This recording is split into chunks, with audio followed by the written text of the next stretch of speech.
What's up, Milwaukee and the world? Welcome to another episode of Believers After Dark, right here on Saved and the City TV with your girl, Iberia. Yes, you guys are locked into the right place at the right time for your kingdom solutions for real world issues. And so, up for discussion today is the doubting Christian. Oh my God. And I'm so excited that I don't have to talk about this particular topic alone, or really any topic that we bring to the believers table. It's so awesome to have people that have insight that we can share with each other and help each other along the way. Sometimes just by sharing your own truth or your own personal testimony and transparency, you can help someone else just, take another step and go a little bit further. So thank you guys for joining us on tonight. And again, if this is your first time joining us, you know what you need to have ready, and that's your stone. Get your stone ready, and pretty soon we will have them for sale. The Believers After Dark stone, just as a reminder that he without sin cast the first stone, because you start throwing too many stones, your glass house might come tumbling down, right? We all got our own stuff. And so while we might disagree at the table, depending on what the topic is, it's okay. Sometimes we can agree to disagree, and we don't always have to be judgmental. Is that all right? I hope that's all right with you, because it's all right with me. All right. So again, I'm not in the studio alone. So excited to be joined by such amazing folks right here in our city doing amazing things. So let's just start. Just jump right into it. We'll go around the table, and we'll start with you. I always want to call you Pastor Trey, because me and Trey go way back. Wisconsin State Youth Choir days with Pastor John Daniels. Let's start with you. Tell the folks who you are, what you do, and why you do it. Sure. I'm the executive director of Alive Milwaukee. Our purpose is to help people take their passion and turn it into a career. Love it. And I also serve as the pastor of Old Mount Zion, New Jerusalem, where we have powerful worship and practical word. Oh, I love it. Powerful worship and practical word. Yes, awesome. Anita. Hey, everyone. I'm Anita Clinton of Anita Clinton Enterprises and Be Great Global. And I essentially help people discover, strategize, and execute the plan that God has for their lives. Absolutely love it. And JoLanda. All right. Hey, Saved and the They're City. Like, oh, we know her already. After Dark. I'm so glad to be here tonight. JoLanda Rogers of T.A.L.K Consulting. T.A.L.K is tell your story, accept your truth, learn your identity, and know your strength. You can visit us at talkconsulting.net. This is an amazing platform that Brandy has established for believers to come together and have some real conversations. Did y'all see that church response she just gave me? To God be the glory. Yeah. Yes, but he's so good. Because won't he do it all the every time? Yes, that's going to be the next show. How many statements can we say that proves that you went to church? I'm so here for it. I'm so absolutely excited. And then, I think, Anita, you got your mic. I was saying you need to make sure that you're talking directly in the mic and not over it, because we want to make sure we hear everything that you have to say on tonight. So, again, the topic at hand, the doubting Christian. Oh, my God. Is that possible? How can you be doubting in a Christian? It's possible, okay? Thomas is our mascot, Doubting Thomas. So, doubting Thomas is a skeptic who refuses to believe without direct personal experience. A reference to Apostle Thomas, who refused to believe that the resurrected Jesus had appeared to the 10 other apostles until he could see and feel the wounds received by Jesus on the cross. He wanted to see it for himself. Unfortunately, there are many Christians that fall into the doubting Thomas category, even with evidence.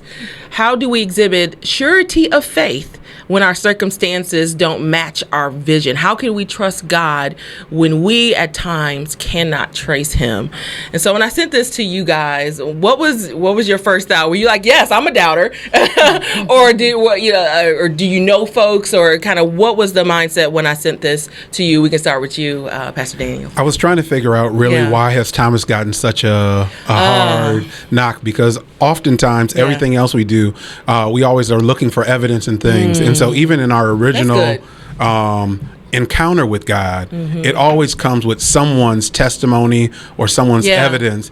And so I don't know why we look at Thomas so harshly. Yeah, no, that's really good, because immediately when you said that, I was like, we do it with everything else. You know, if I'm gonna buy a new couch, or if I'm gonna go to a new store, a new restaurant, I want, how does it taste? You know, I want to see. I really want to know. You know, so again, I guess that is a good question. I don't know if I have the answer. Well, yet. Because the different Thomas, he wasn't talking about a restaurant. Right. Okay. You know, okay. It was talking about the living Christ. That's true. The one who that dwelt he among with. you and told you what he was going to do. Yeah, that's good. That's good. To question, you know, and I mean this facetiously, but really, we're talking about the living Christ here. Yeah. You need to see him, and he already told you what he's going to do. You know, that's why you get a bad rap, Thomas. Well, him and the other disciples had done that over and over again. Yeah, that's true. That's true. But then it's time to cut it out, Thomas.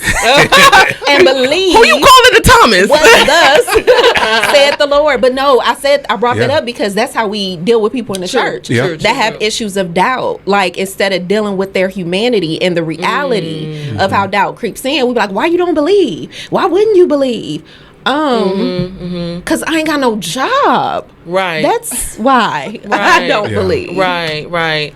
What was your thoughts, Anita, when I sent it to you? Yeah, so for me, it sort of got personal. Yeah. Because I started to look at, and I had been talking to God about, you know, why is it that I can have faith in some areas, but in other areas not so much? Like, what's the difference? Yeah. You know, and so when you reached out to me, I was like, I think I got something to add to this. Yeah. Because we all experience it. We all go through moments where we may be doubting, especially when it comes to faith. Faith is essentially believing something that you can't see. Yeah. You know, and so we all go through it. And I think that if you say you don't, you're lying. Yeah, I think that's true. I think that's very true. I mean, honestly, because I mean, at some point, what do you disagree? Well, you know, I'm just saying there are some people that just walk those lives, unlike Brother Thomas, that they believe what the Father says without question. How do we know that though, for sure? Like, we don't live in their brain. We don't live in their brain, but we can watch their life. Give me an example. But in every area of life, though, in every instance. That's what I'm saying. But watching their life doesn't mean that they don't doubt at some point, because there are moments when I've doubted, but I still do. I think it was Pastor Tony Evans was speaking today. I was watching something, and he said faith is in your feet. Right. Moments of doubt and living a doubtful life. Two different things. That's what so we all have moments of doubt, but there are some people that I believe don't live a doubtful life. Oh, well. Okay, so let's go with those words. But did Thomas live a doubtful life? Go ahead, Pat. Faithful and doubtful. Okay. Faithful and doubtful. So faithful would be full of faith. Doubtful would be full of doubt. Yeah. And so if you're full of doubt, that's different than having a moment of doubt. Absolutely. So right. I guess that's what the I'm point saying. that I was trying to get to. Yeah. So you were saying that Thomas did live a doubtful life, so he was doubting everybody? I'm saying, you made me looking at it. I thought he had a moment of doubt. No, I basically think Thomas came into this world doubting.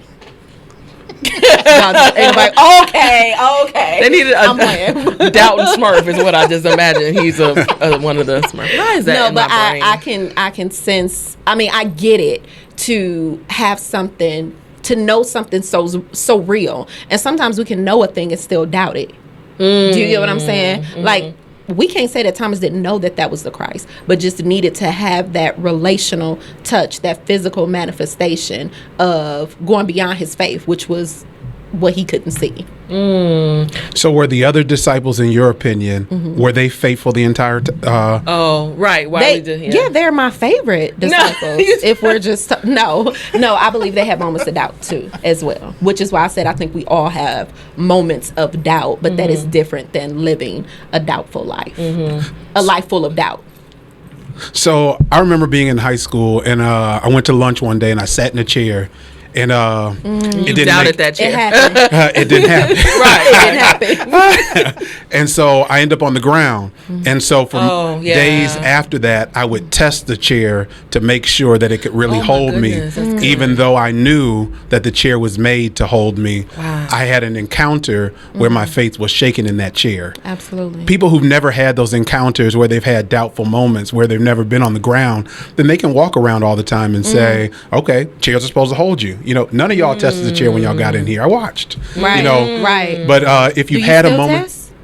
Not all the time. Okay. But, you know, Right. sometimes, If it looks shaky, you're I like, feel you know, all right, let me make sure, you know. And so in our faith walk sometimes, full time where we've walked through and now we're in a place where we're trying to figure out, God, am I alone? Did you forget about me? Is it not worth it? Then there may be times where we're like Thomas and we say, okay, I need to touch this. I need to feel this. But I think what you're saying is, and I agree with you, is that you can't live that way all the time. Right. That's true. Right. That's true. Right. Anita, you were saying that there was something personal. Like when you read this, that there was something personal. Do you want to share kind of transparently? Yeah, absolutely. So as most of you all know, you probably don't know, but I quit my job in 2016. Oh, yeah. And I quit the job because I know what God has called me to do.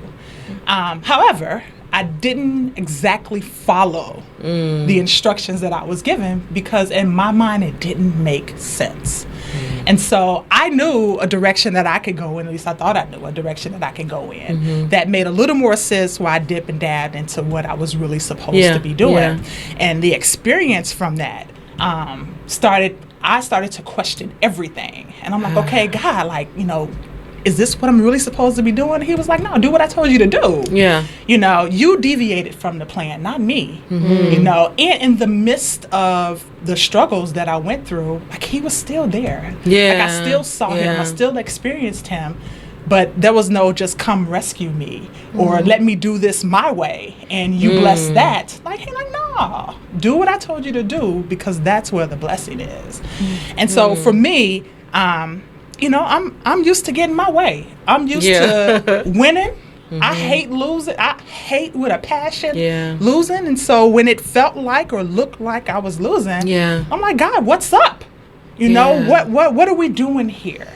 And at the end of the day, I just wasn't obedient. You know, the Bible says if you be obedient, you'll eat the good of the land. Yeah, well, yeah, I that's wasn't good. obedient inside of that. And so for me, the doubt came in my disobedience, you know, and now getting back on track, you know, I'm still from that experience like him, you know, you sit in the chair and the chair falls.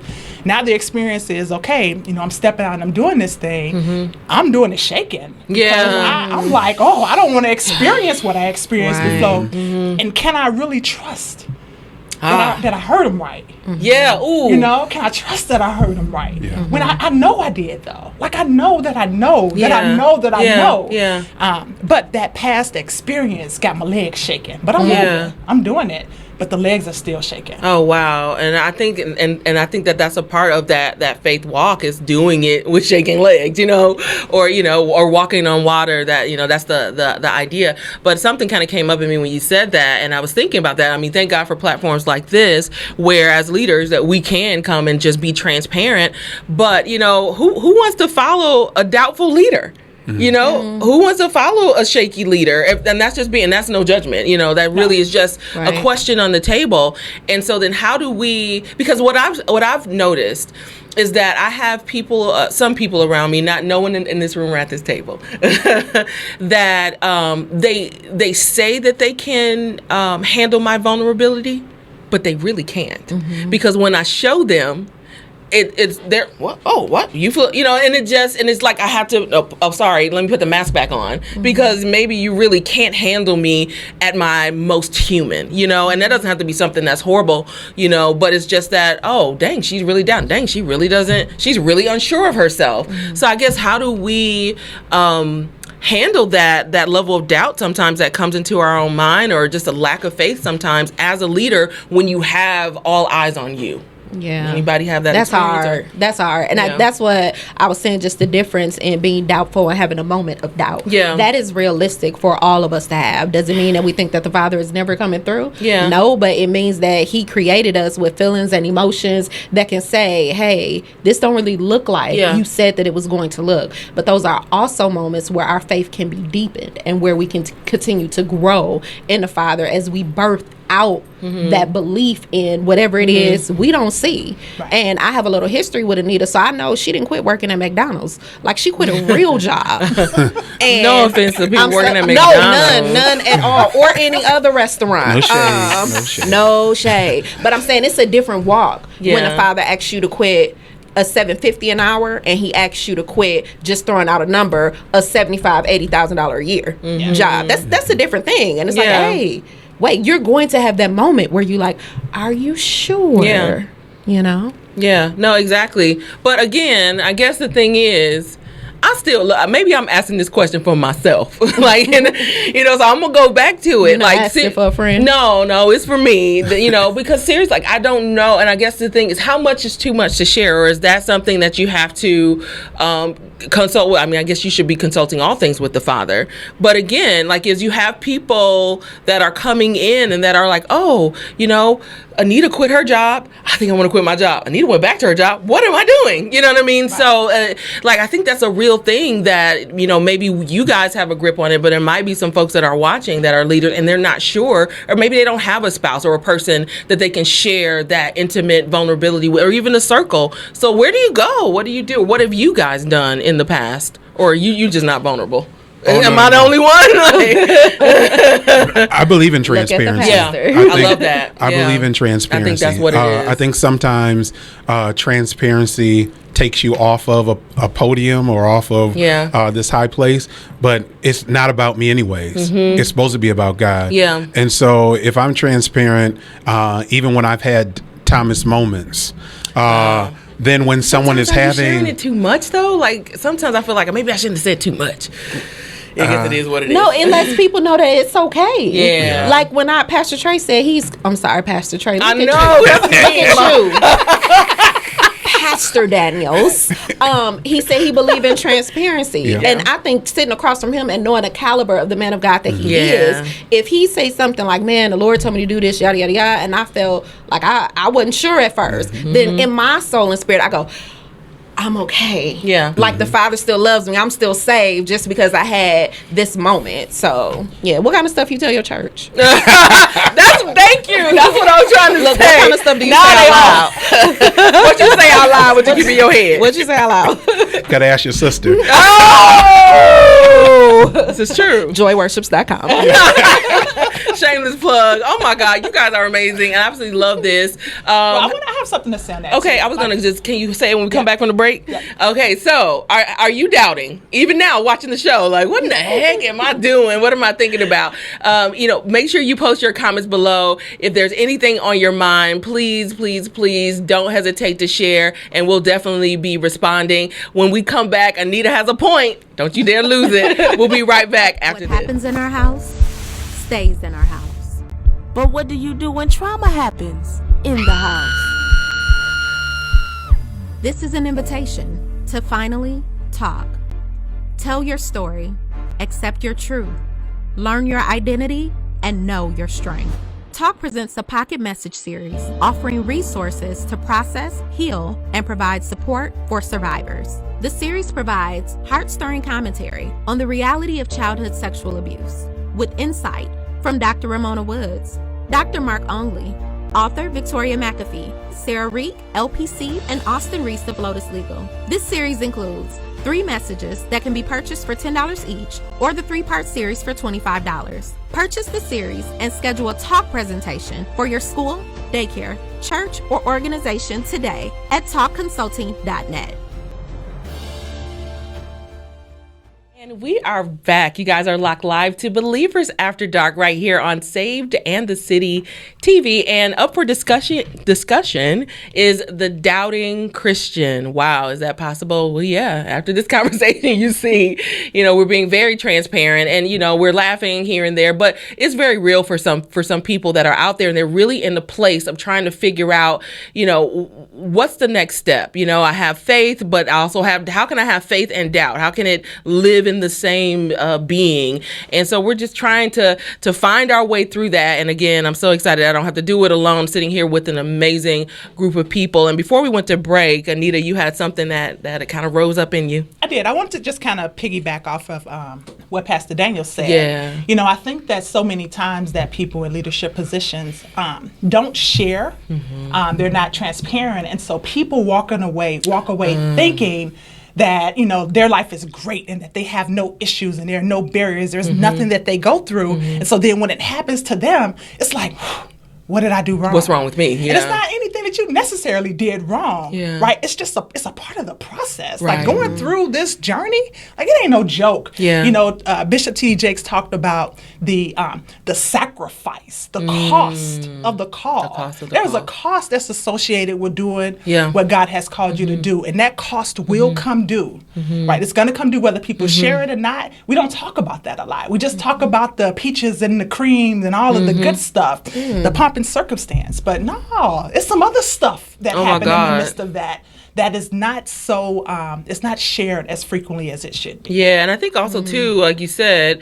it's not shared as frequently, but then also we just have to move into a space, and I think it happens the closer that you move in, the more you press into the Father, where you're able to identify, you know, your voice and also the voice of the enemy, you know, that's trying to distract you, that's trying to cloud your judgment, and being in tune to that. And I think that the only way that we're able to do that is to press into the Father, is to have that time alone with God, so that He can show us and reveal to us all things. But you had something else. Yeah. Sharing is caring. Share our areas that we have help in. We care for those around us that may have those same issues. So, but I like.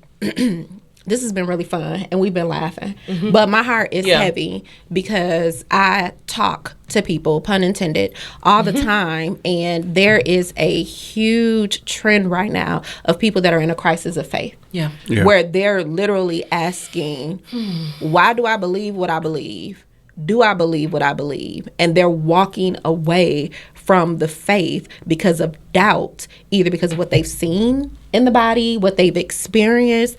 And so I'm wondering, when we look to that degree of doubt in a believer, what do we say? Like when I'm sitting with someone and they're just like, and I'm like, what has the Father said to you? When is the last time you sat with Him? Or, you know, what is He pouring it into your heart? And they're like, I don't even know. That's real. I don't even know. But solid people, solid men of God, and you ask that question and they're like, I don't even know if He's talking to me.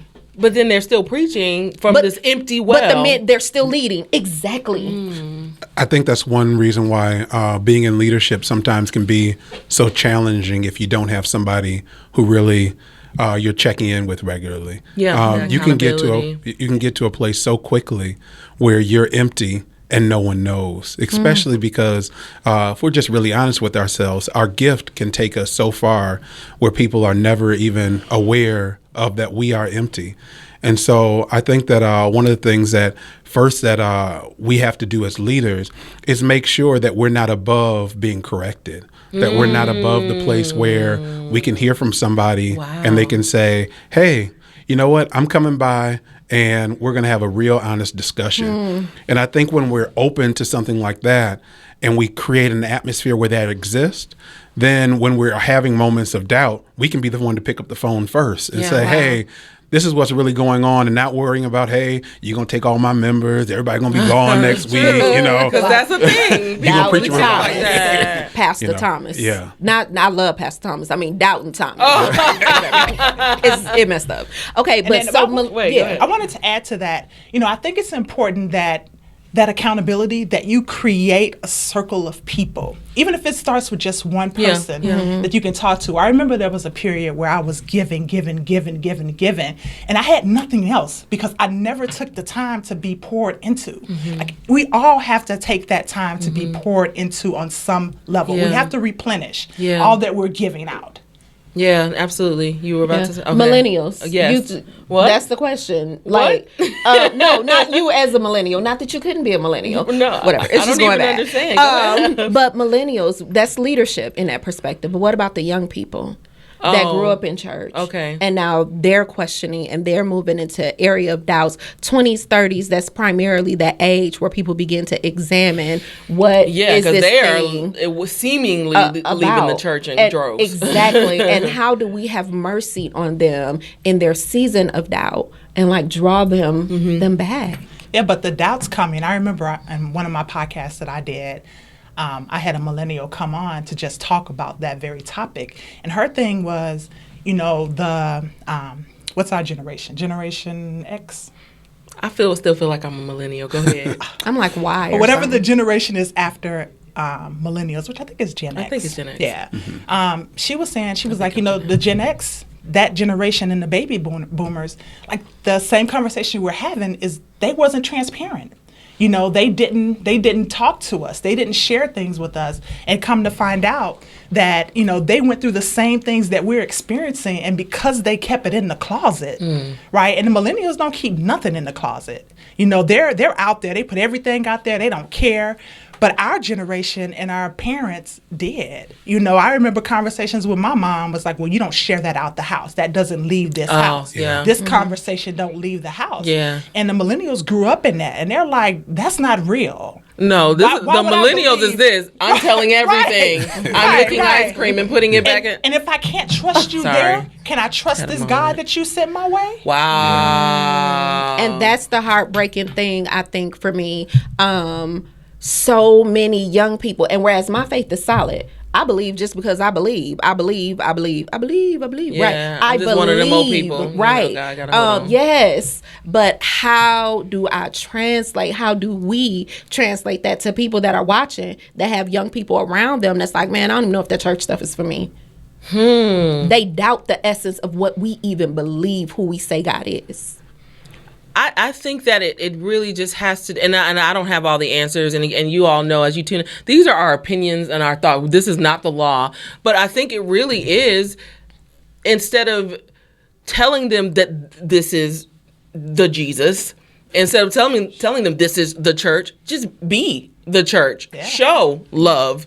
Be that. And people will be drawn and attracted to who you are. Yeah. And then and I think on the other side of that is, what is that like? What is that? I think it comes naturally that way. And I think we can't be afraid as Gen Xers or baby boomers or whatever. Gen Y. Or Gen Ys. The XY. The XY, all of them. For church to not look like what we are used to it looking like. Okay? That may be that it's no longer in the building for some.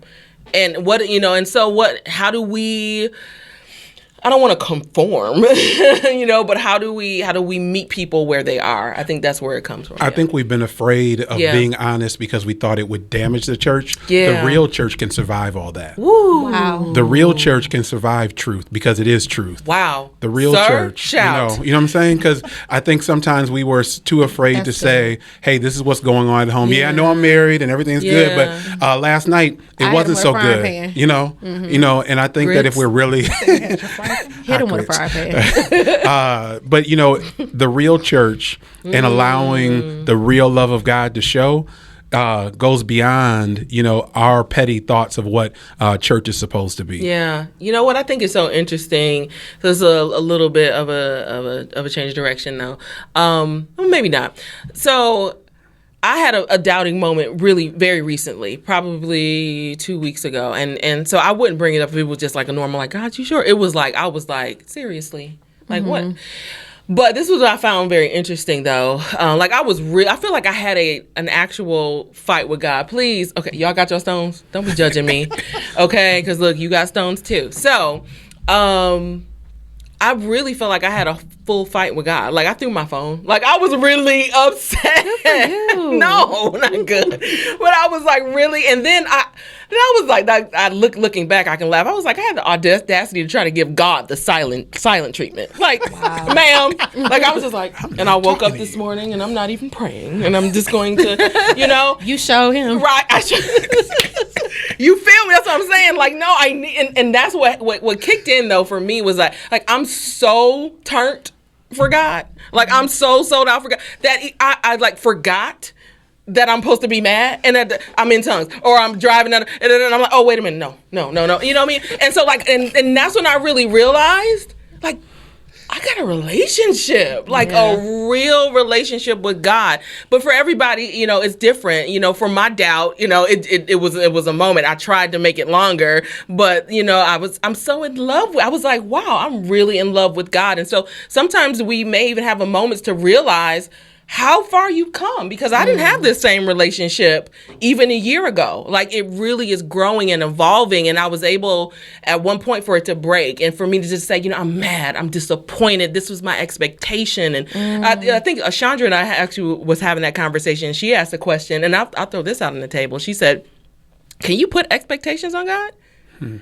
And I said yes. So I'm very interested to hear what you got. Can well, you I want to tell you the reason why I said good for you at you throwing your phone is because God ain't tripping about you throwing your phone. I know he wasn't. He like, no, I'm saying he like, that's your phone. You gonna talk to me eventually anyway. And the phone that I need for everything, idiot. Like, exactly. don't. But it's good that you got it out and you wasn't sitting there like, I'm not even gonna express this to God. You know, and that's real relationship. And I think that's where the increase of our faith comes. When we have those moments and we can chuck that phone. It's your phone. Now, God ain't calling you on it. That was so dumb, though. And I had a whole interview to go into, and it's a little crack too. Let me see, right there.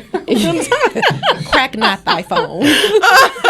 But anyway, so it was quite interesting. But Anita, you were gonna. I feel like you was about to say something. You forgot. That's why I was writing it down. Okay. I was gonna say I think it's okay to put an expectation on the promise. And I think that's what I said. Yeah. Absolutely, y'all. Say more. My expectation is on the God of the Say promise. more. So for me, you know, my entire existence is about purpose. And so I believe that we all, he had a plan for every single one of our lives. And so when I'm having my temper tantrums with God, because I do, I'm like, God, like what? What Thank the heck? you. Like what? See, I'm not the only one. You are not the only one, girl. You're kicking, screaming on the floor like a little kid. What? Sometimes. And he's so patient with me, The right? He just let me visuals. do all of that and then comes back with, okay. Yeah. But whatever the call is, like putting an expectation on that, like that goes in alignment with your faith. Yeah. And believing it's like, God, Give you and it shall be said given back. this. You know, there's certain. This is what this is supposed to be. This is what I'm supposed to be doing. Yeah. Why am I not seeing that? Why am I not seeing the manifestation of that? Am I missing it somewhere? Is there something that I didn't get correct? There's an expectation. There's an expectation that I have as I'm walking through what he's telling me to do. And I think there's many people in the Bible we can even pull from that have had those expectations, you know, that they put on God. Yeah. You're going to say, or you just want her to say more? I just want her to say more. I want to know if she's going to go all the way to David. Come on. David had that tension preacher. transfer moment. Yeah. You know, and we look at him as being such an amazing singer, musician. Yes. Singer, musician. And, but we also know that he also had these moments where he was like, God, why did you forsake me? Why did you leave me out here? Yeah. But he came back and said, okay, you know what? As the deer pants for the water, so my soul longs for you. Yeah, I felt that thing. Yeah. What did God say about him? He's a man after my heart. Wow. Come on. Yeah. Wow. And then even Jesus on the cross. Yeah. Why hast thou forsaken me? In the garden. A moment of doubt. Absolutely. You know, in the garden, let this cup pass.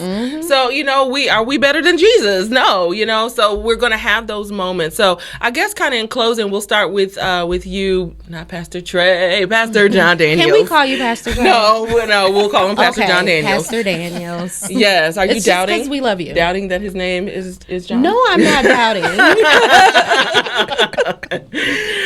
Let's kind of final thoughts in the overall kind of conversation of the doubting Christian, and then tell people how they can get connected to your church. Sure. I think that if you are out there tonight, today is Transparent Thursday. Yes. And we've been honest with you all, and we want you to be honest with yourself. That's good, So sir. you can realize that God still loves you. He's still concerned about you. You're not the only one hearing voices. Follow me at That's hilarious.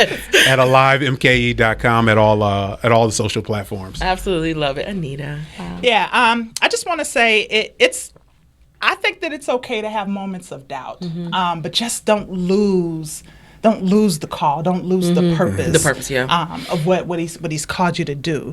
And then for me, you can reach me at A.Clinton, the number 1, on social media, just about everywhere. My website's AnitaClinton.com, and then BeGreatGlobal.com, which will be relaunching in August. Absolutely. Yay. All right. JoLanda Rogers, the Doubting Christian. No, are not you? me. I was restating the name of the show. You know, I really feel like I've been picked on this show. JoLanda, the doubting Christian, Rogers. No, JoLanda absolutely, totally in love with God and believes that he can do anything that I ask him. And favorite scripture, one of my favorites, Mark 9:24, when I run into challenges, I believe, help my unbelief. Like, I'm giving you everything I got. Father, give me what I need to believe what you said, because I'm giving you everything I have. And for all of us, have mercy on those that doubt.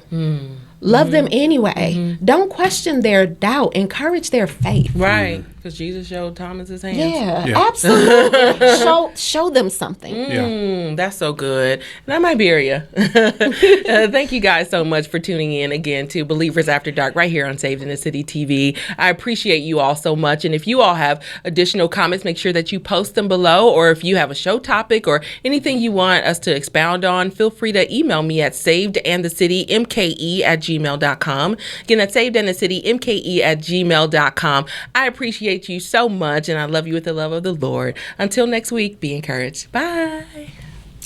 All right. Excellent. Okay. That was 30 minutes. That was probably more than 30 minutes. Okay. I want to stalk your life. Do you have a card? Like, what? How you say stalk your life? Yes, I do. J. Rogers. I'm getting you my easy one. At talkconsulting.net. Okay. Talk Consulting. And I want to learn more about being alive in Milwaukee. Oh, okay. I'm holding this. We're going to take a picture. I'm like, what we doing? Stay seated. We're going to take one quick photo. Okay. Sorry, we're going to take one quick photo. Am I seated too? Yes. For the photo wow. Woo. Yes, honey. One more.